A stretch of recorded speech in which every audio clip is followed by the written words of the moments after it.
The wind blowing diagonally across the outfield from the left field corner to the right field corner. It may hold balls up that are hit good to left field, but it might help balls that are hit to right center. Here's the pitch, and Stewart lines a hit to left field on the first pitch. Overpicking it up is Bob Taylor out there, and Stewart holds up with a single. He didn't wait long. He was up there swinging, and he lined 53 with 1 home run and 10 RBIs. Cubs have now won 3 and lost 3 on this road trip. At Milwaukee over the weekend, they won 2 out of 3. But here they've won only 1 out of 3 against the Mets, who are in last place. The stretch by Wakefield, and the pitch to Lou Brock. He swings, and a double play ball is bounced out to Hunt. Here's the throw to second base out. No relay, though. It's a force out of Stewart. Hunt to McMillan at second base. 15 home runs, 32 RBIs. Pretty good crowd. They're still coming in. Nice to see day baseball again. After a twilight doubleheader and then a night game last night. Here's the stretch by Wakefield and the pitch to Billy Williams, and he takes a strike on the outside corner. 0-1. Tom Gorman is calling balls and strikes today. He's a former pitcher with the old New York Giants, a left-hander.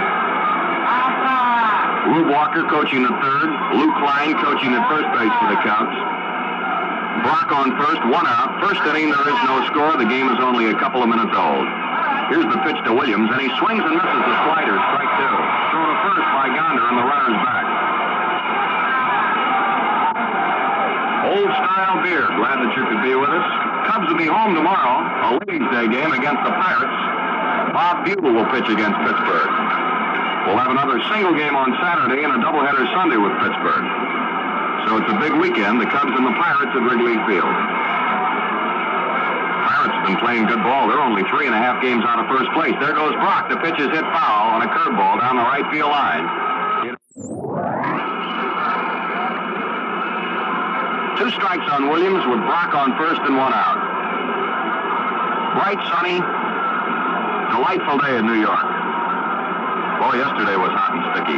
Last night, very humid. But the weather changed overnight. Here's the stretch by Wakefield. He keeps an eye on the runner. Now he backs off the rubber and takes a look at Brock and makes him walk back to first base.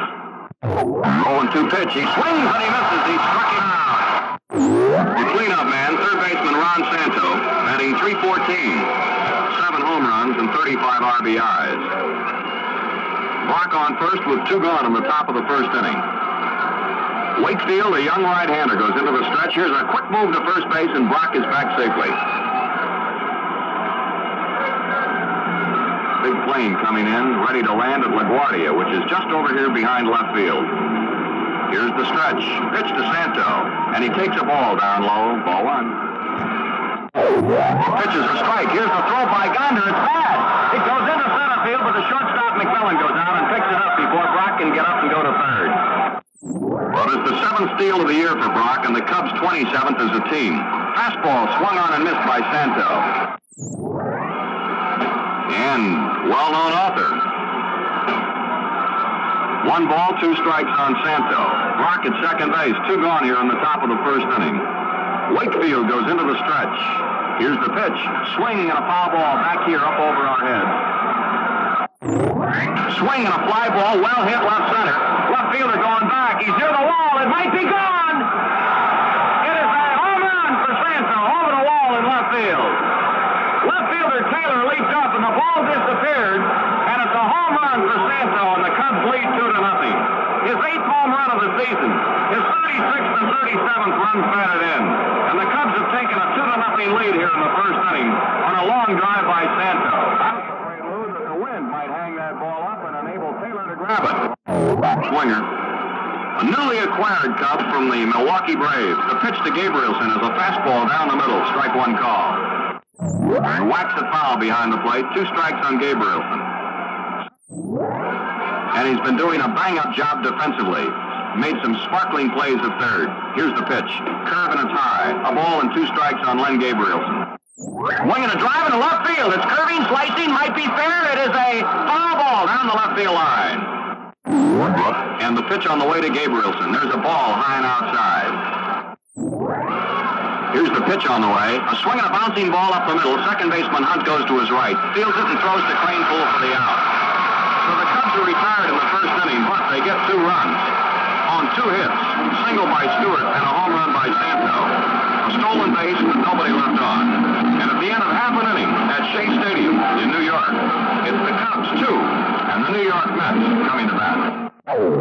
off, and he swings and misses a high curveball to start the second inning. Cowan is back. What happens, Jack? Cubs must have some sort of a trick play ready to work because Bertel has gone over to the first base coach Klein to talk to him, and Rogers just went back to the on-deck circle to talk to Larry Jackson. Ball low and inside. 2 balls and a strike to count on the batter. Swing and a line drive, center field, falling fast. It's in for a base hit. Bertel holds it at second base. Matter of fact, Bertel had to stop about 2/3 of the way to second for fear that Hickman might catch that ball, but he didn't. It fell in front of him, and then Bertel went into second base standing up. Bertel on second, he's slow. Rogers on first base, just average speed. There's 1 out. We're in the second. Here's Jackson squaring around a bunt. He was going to swing. The ball gets away from Gonder. He picks it up. He throws to third. A bad throw, and the runners go to second and third. Opening pitch to Jackson. He's going to bunt. He misses the pitch completely on a safety squeeze, and Bertel hustles back to third. 1 delivery, and Jackson leans back from a curveball whipped in by Wakefield. 2 balls and a strike. Checked his swing, and a pitch is a strike anyway, and Larry Jackson comes back, and he's arguing now with Tom Gorman. Jackson is now walking away from the batter's box, strolling around, and Gorman is right behind him, yelling into his ear. Ball 2, strike 2, the count on Larry Jackson. Wakefield, 2-2 pitch to Jackson. Curve swung on line. It's going to be foul, though, down the left field line.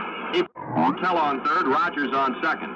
Here's the 2-2 pitch now. He swings and pops it up out behind first base. It's dropping in foul territory. Cranepool can't get to it. It lands in foul territory out beyond the tarp roll out there, past the New York Mets dugout. Second and third and 1 out. The ball game in the second inning. This is WGN Radio, Chicago, the radio home of millions throughout mid-America. Wakefield comes in with the 2-2 pitch, and he swings and lifts a foul ball out of play. Pitch to Larry Jackson. A swing and a foul ball out of play to the right.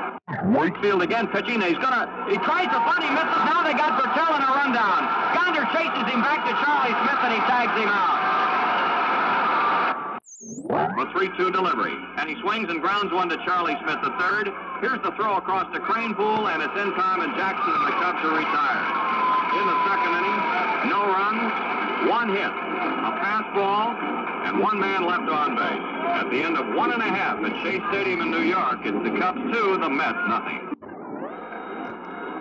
Was forced then by Brock, and then Brock scored on a home run by Santel.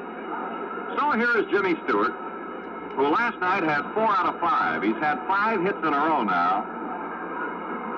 And he leads off the third. The pitch by Wakefield swung on, a ground ball to the right side, and that's through for another base hit. Stewart singles to start the third inning. He's now had 6 consecutive hits. But he pulls the bat out of the way. The ball is thrown into the dirt and gets away from Gonder, and Stewart goes to second. Lead 2-0. We're in the third. Stewart on second takes a short lead. McMillan playing over near the bag, leaving a big hole between short and third. Brock takes a ball down low. The count on him is 2-0. To Brock, swung on, popped up foul, out of play, behind the plate into the seat. Stretched by Wakefield, the 2-1 pitch. Curve, and he swung and he missed it. The pitch was in on his fist. Pitch, curve, swung on and fouled. He got a piece of it and hit it behind the plate. Field is ready to work on Brock. Here's the 2-2 pitch, a high outside curveball that failed to do what he wanted it to, and the count has run to 3-2 now, full count. Swinging a long drive to left center. Bob Taylor moving over to his left, getting under the ball, and he grabs it. Stewart tags up, fakes a move to third, and goes back to second base. Swings and lifts a high fly ball to left field. Bob Taylor coming in, getting under the ball. He's there, and he makes the catch, and Stewart goes back to second. Williams hit a short fly ball, very high, but in short left field, and Taylor got under it for out number 2. The pitch to Santo. Curve swung on and popped up. Third baseman Charlie Smith goes into foul territory. He's under the ball. The wind blows it back into fair territory, and he makes the catch on the edge of the grass inside the foul line to retire the side.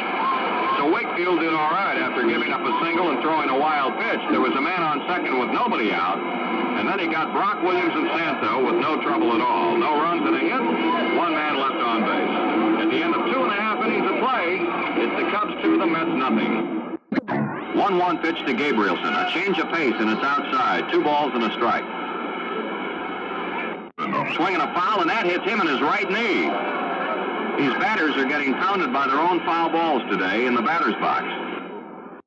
Center swinging a hot smash to the first baseman, Cranepool. It bounces off his hand and goes into right field. Let's see what they call that. It was a hot smash right at Cranepool, and it bounced off his bare hand as he bent down to pick it up. He was down on one knee. It took a bad hop.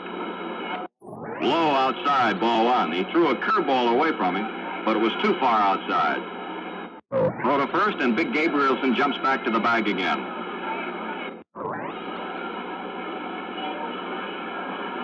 Word, Charlie Smith has it, throws to second base out. The throw to first is not in time.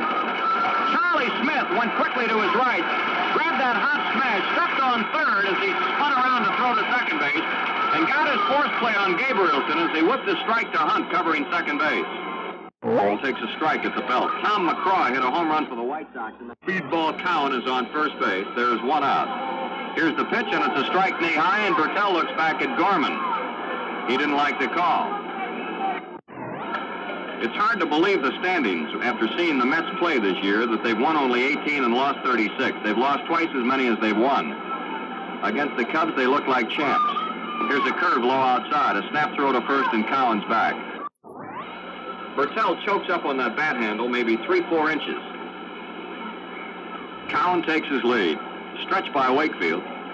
And the pitch, the runner's going. Is swinging a high fly ball to medium center field. Cowan goes halfway. Now he starts coming back to first, and the ball is caught by Hickman in short center. 2 out. Andy got a hit his first time up. He singled up the middle. Keep an eye on Cowan. He's on first base, 2 gone. He may be going with any pitch. The stretch, there he goes. The pitch is swung on and missed. Jesse Gonder's throw is in time, and he's out at second. Cowan is thrown out from Jesse Gonder to the second baseman, Ron Hunt, who put the tag on him. No runs, no hits. 1 error, nobody left on base. At the end of 3.5 innings of play, it's the Cubs 2 and the New York Mets nothing.